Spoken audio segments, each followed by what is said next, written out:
Significativo, Andrés, para la actitud de los fiscales, ¿no? Porque hay colegas con los que hemos conversado el tema y que dicen, bueno, pero lo que pasa es que no les quedó otra, los obligaron, fueron obligados, algunos se tapaban la cara, peor ir y taparse la cara, peor, porque si de alguna manera alguno de ellos me dice a mí, yo confío en el doctor Lelo y yo confío en que esta situación de violencia no se dio, pero muchos hechos de violencia fueron presenciados por esos fiscales que estaban ahí, entonces de ninguna manera lo justifico.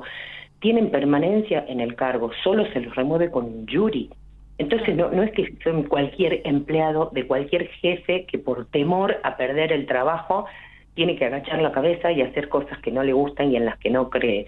Son funcionarios públicos. Claro, no se justifica. Comprometieron a otra cosa. No se justifica la mansedumbre.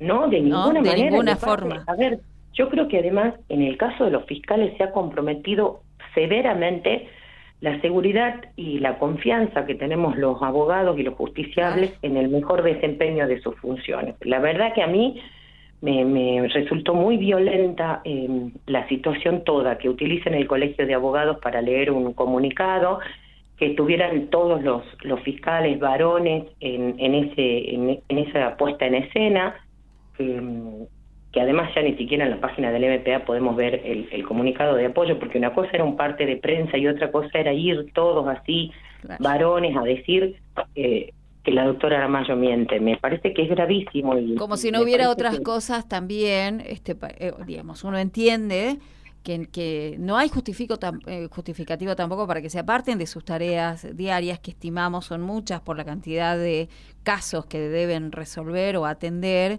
y que se justifique que se distraigan de esas tareas para hacer esto que hicieron, ¿no? Tampoco tiene justificativo. Así es. No, y aparte hay muchos casos que sabemos que ellos mismos invocan el exceso de trabajo que tienen, claro, y que tienen pocos empleados para estar en todas las causas que tienen. Muchas veces se les vencen los plazos, y cuando se le vence el plazo a un fiscal, eso significa que no acusó cuando debía acusar, y eso significa la libertad del imputado. No, y es tremendo. Entonces, porque el que pide justicia no la va a tener así, con estos parámetros que tiene de lentitud en los trámites el MPA de Lelo Sánchez.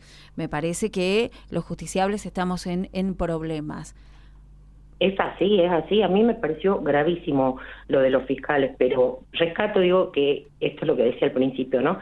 Que la gente cada vez va teniendo más conciencia de sus derechos y sabe qué reclamarle a cada quien. A quién le tiene que reclamar prevención, a quién le tiene que reclamar políticas públicas con el cuidado que corresponde y el tratamiento multidisciplinario a la víctima de violencia. Y cuando estamos en la justicia, lo que necesitamos ya es perspectiva de género en los fallos, y afortunadamente hay muchos jueces penales que fallan con perspectiva de género, y eso lo podemos ver en las sentencias. Ahora, cuando hablamos del MPA, es la parte de la acusación, sería la acusación, el ejercicio de la acción, porque la víctima puede o no tener quien la represente, en realidad a sus familiares, eso es la querella.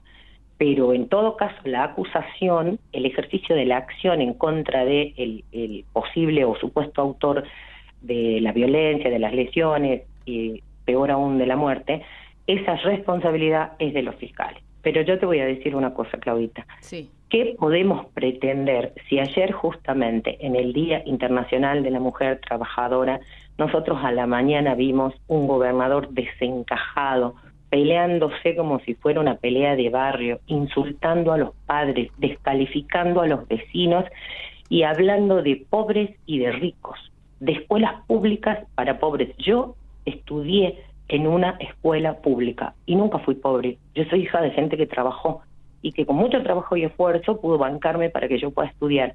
Y soy abogada porque hay una universidad pública, porque en ese momento ni ahora podría asumir los costos de una universidad pero privada. Pero Morales también fue pobre, digamos. Morales estudió, tenemos entendido, la Escuela Santa Rosa, el barrio homónimo, y después fue a escuelas públicas y universidad pública. Y a universidad pública, bueno, pero desconoce absolutamente todo, me parece, y por el valor que le da su gestión a la educación pública, detesta la educación pública. Eso no tiene otro margen, me parece a mí.